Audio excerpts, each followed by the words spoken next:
پچھلی ویڈیو میں ہم نے جانا تھا کہ دل کتنا پاورفل ہے، دل کی طاقت کتنی ہے۔ آج ہم جاننے والے ہیں دل کے اندر پیدا ہونے والی 4 بڑی بیماریاں۔ امام غزالی رحمۃ اللہ تعالیٰ علیہ فرماتے ہیں کہ دل میں 4 بیماریاں پیدا ہو جاتی ہیں اور ان 4 بیماریوں کا علاج بہت زیادہ ضروری ہے۔ تو آج ہم ان بیماریوں کے تعلق سے بھی جانیں گے، اس کا علاج بھی ہم جانیں گے اور ہم اپنے دل کو پاک کرنے کی کوشش کریں گے انشاءاللہ تعالی۔ امام غزالی فرماتے کہ پہلی بیماری جو دل میں پیدا ہوتی ہے وہ ہے لمبی امیدیں، لمبی خواہشات۔ یہ مرض ہے دل کا، بہت زیادہ جینے کی امید، بہت زیادہ کمانے کی امید، بہت زیادہ یہ کر لیں گے وہ کر لیں گے۔ کس نے دیکھا کل کہ کل، ہاں دیکھیے، اگر آپ کو کل کے لیے انتظام کرنا ہے تو آپ کر سکتے ہیں، لیکن امیدیں لگانا یہ اور ہے اور کل کے لیے انتظام کر کے رکھنا یہ بات اور ہے۔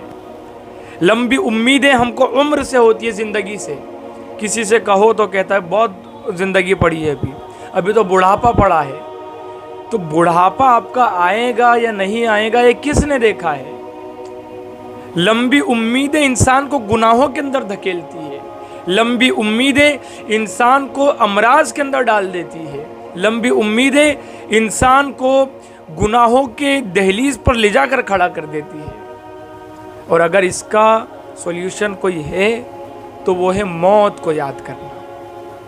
جی ہاں، موت کو یاد کرنا۔ رسول اللہ صلی اللہ علیہ وسلم کی زندگی آپ دیکھیں، آقا علیہ الصلوۃ والسلام تو وہ ذات ہے کہ اللہ کے رسول صلی اللہ علیہ وسلم اس دنیا سے کب رحلت فرمانے والے رسول اللہ کو اس کا علم تھا رسول اللہ کو، اس لیے کہ اللہ تعالیٰ نے عطا کیا تھا اللہ کے رسول کو وہ علم۔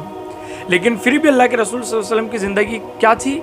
آقا علیہ الصلوۃ والسلام کی زندگی یہ تھی کہ رسول اللہ صلی اللہ علیہ وسلم ارشاد فرماتے ہیں کہ جب میں پہلا قدم اٹھاتا ہوں تو مجھے یوں معلوم ہوتا ہے کہ دوسرے قدم میں میرا انتقال ہو جائے گا، میرا وصال ہو جائے گا۔ جب میں کہیں پر جاتا ہوں، اللہ کے رسول صلی اللہ علیہ وسلم ارشاد فرماتے ہیں تو پہلا قدم جب اٹھاتا ہوں، دوسرے قدم اٹھاتے وقت مجھے یہ احساس ہوتا ہے، جب لقمہ منہ میں ڈالتا ہوں تو رسول اللہ صلی اللہ علیہ وسلم ارشاد فرماتے ہیں کہ گمان ہوتا ہے کہ اسے نگلنے سے پہلے مجھے موت آ جائے گی۔ یہ اللہ کے رسول صلی اللہ علیہ وسلم کے جملے ہیں اور یہ اللہ کے رسول کی زندگی۔ تو اگر ہم بھی اپنے دل کو پاک کرنا چاہتے، صاف کرنا چاہتے، لمبی امیدوں کا خاتمہ کرنا چاہتے ہیں تو اپنی زندگی کے اندر یہ بات جو ہے بٹھا لے کہ موت کبھی بھی آ سکتی ہے۔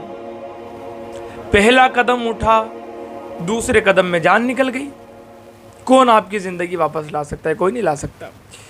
تو میرے بھائیوں اور میری بہنوں، لمبی امیدیں، ان سے باہر نکلے۔ اللہ کے رسول صلی اللہ علیہ وسلم ارشاد فرماتے دل کی دوسری بڑی بیماری عجلت، یعنی جلد بازی۔ جلد بازی شیطان کی طرف سے ہوتی ہے اور جلد بازی کے بڑے نقصان ہیں، بہت بڑے نقصان ہیں۔ جلد بازی کے اندر آدمی فیصلہ کر لے، وہ فیصلہ اس کا خراب ہی ہوتا ہے۔ اس کا ہمارے مائنڈ کے اندر یہی چیزیں بہت ہے۔ آج اگر ہم نے بزنس شروع کیے، اتنی جلد بازی مچی ہوتی ہے کہ کل ہم کو کامیابی چاہیے۔ دعا ہم نے اگر کیے تو بس زمین پھٹے یا آسمان پھٹے، دعا قبول ہو جائے، خزانے زمین میں سے نکل آئے یا آسمان سے کوئی لا کر کے دیتے۔ یہ جلد بازی کے بڑے نقصان ہیں میرے بھائیوں۔ اگر کسی کا فون آیا جلد بازی کے اندر، گاڑی کو ہم نے سیل دیا اور اسٹارٹ کیا، جلد بازی میں چلے، ایکسیڈنٹ ہو جاتا ہے اور کسی کو کٹ لگ جاتی ہے، کسی کو ٹوکر لگ جاتی ہے، بڑے نقصان ہیں۔ اور اس کا علاج ہے ٹھہراؤ اپنی طبیعت میں پیدا کرنا، یعنی اپنی طبیعت کو جلد بازی سے ہٹا کر اس میں ٹھہراؤ پیدا کرنا، اسٹیبلٹی پیدا کرنا، اور ہر کام کو تحمل سے، ٹالرنس سے کرنا، تحمل سے، اور اس کا انجام سوچے، احتیاط کے ساتھ اس کام کو کرے۔ اگر یہ ہم کریں گے تو انجام اس کا کیا ہوگا؟ فائدہ ہوگا یا نقصان ہوگا؟ اس چیز کو دھیان میں رکھ کر کے اپنی طبیعت کے اندر ٹھہراؤ پیدا کرے، تحمل کے ساتھ اس کام کو کرنے کے عادی بنے۔ نمبر 3، حسد، جیلسی، جلن۔ اگر کسی کے پاس اللہ تعالیٰ نے کسی کو نعمت عطا کی ہے، کسی کے پاس اچھا گھر ہے، اچھی گاڑی ہے، اچھا کپڑا پہنتا ہے، تو اس کو دیکھ کر کے یہ سوچنا کہ اس کے پاس سے چلا جا اور میرے پاس آ جائے، یہ حسد ہے، یہ جیلسی ہے۔ اور جیلسی تو اتنی بری ہے کہ ہمیں اس بندے کے اوپر جو ہم حسد کر رہے ہیں تو ہمیں اپنی آپ پر تعجب ہونا چاہیے کہ ہم اللہ تعالیٰ کی تقسیم کے اوپر الزام تراشی کر رہے ہیں، اور ہمیں اعتراض اللہ تعالیٰ کے اوپر ہے اس لیے کہ اس کو وہ نعمت دینے والا اللہ ہے۔ ہم اللہ تعالیٰ کی تقسیم پر خوش کیوں نہیں رہتے؟ اور اگر حسد نکالنی ہے تو اللہ تعالیٰ کی تقسیم پر خوش رہنا سیکھ لو۔ اللہ تعالیٰ نے ہاتھی کو من وزنی جسم عطا کیا، چونٹی کو بالکل اتنی ہلکی پیدا کیا اللہ تعالیٰ نے کہ پھونک مارو توڑ جائے۔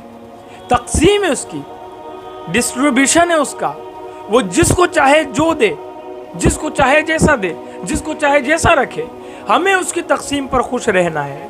ہم اگر اس کی تقسیم پر خوش رہیں گے اللہ تعالیٰ ہمیں بھی وہ نعمت عطا کرے گا اور اس کو بھی وہ نعمت عطا کرے گا۔ یہ کیوں نہیں سوچتے کہ اللہ اس کو بھی دے مجھے بھی دے، اس کے صدقے میں مجھے دے؟ تو حسد کو نکالے، اللہ تعالیٰ کی تقسیم پر راضی رہنا سیکھے۔ دل کی چوتھی بیماری ہے تکبر، ایروگینس۔ تکبر انسان کی صفت ہے ہی نہیں، تکبر صرف اللہ کے لیے ہے۔ تکبر انسان کے لیے نہیں ہے۔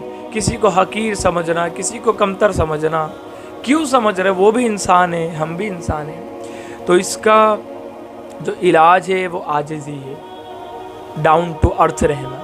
ہم بھی مٹی ہے، وہ بھی مٹی ہے، ہمیں بھی اللہ نے پیدا کیا، اس کو بھی اللہ نے پیدا کیا۔ ڈاؤن ٹو ارتھ رہے اور اپنی طبیعت میں عاجزی پیدا کرے۔